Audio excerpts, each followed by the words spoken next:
Right, off you go. Right, I was going to tell you a little bit about our table. And we know that this table has been hanging in the hall for at least 600 years. People have come to Winchester Castle to see the table. In 1976, we had it tested using radiocarbon dating and dendrochronology, which is the matching of tree rings, to find out the date of the table. Now, the testing was done on behalf of Professor Biddle. And the dates that came out, it came out between 1250 and 1280. Those dates, sadly, tell us that the table is not old enough to have been King Arthur. Of course, King Arthur himself is debated whether or not he existed. If he existed, he would have been 5th or 6th century. So our table, with those dates, if we look at those dates, the dates give us either made in the reign of Henry III. Now, Henry III built this hall. This replaced an earlier hall at Winchester Castle, but Henry III built this hall.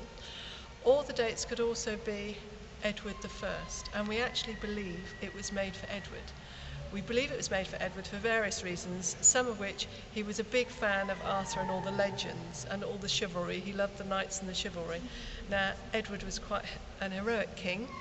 If you've heard of Braveheart, it's the Edward that fights there. He's well known for going off to the Crusades. And we know that Edward had a few occasions when he could have had the table made. There was one in 1285 when he knighted about 44 knights all on one day.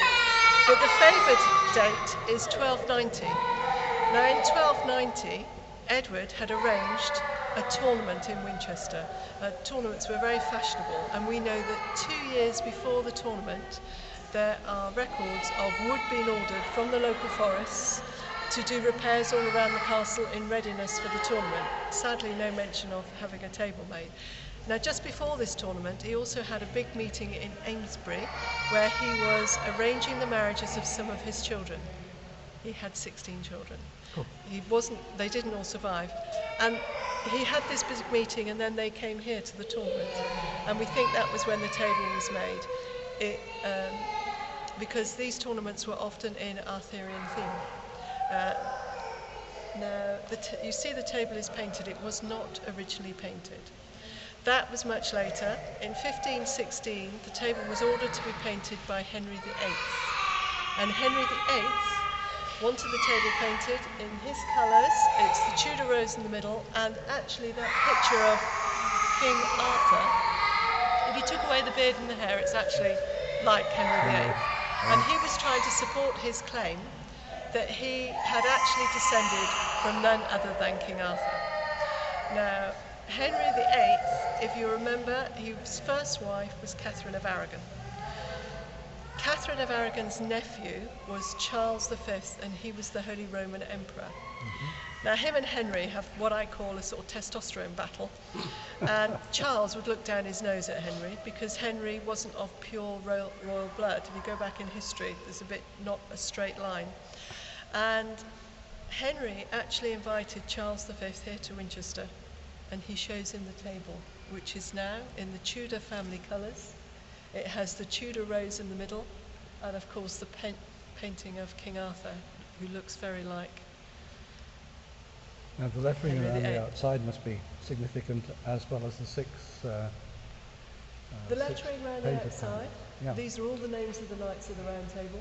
Okay. The red S just stands for Sir. The little extra bits in the white pieces are just where the name is too long. And the middle, it just says, this is the Round Table of King Arthur and his 24 named knights. Now, of course, the stories of the knights come much later.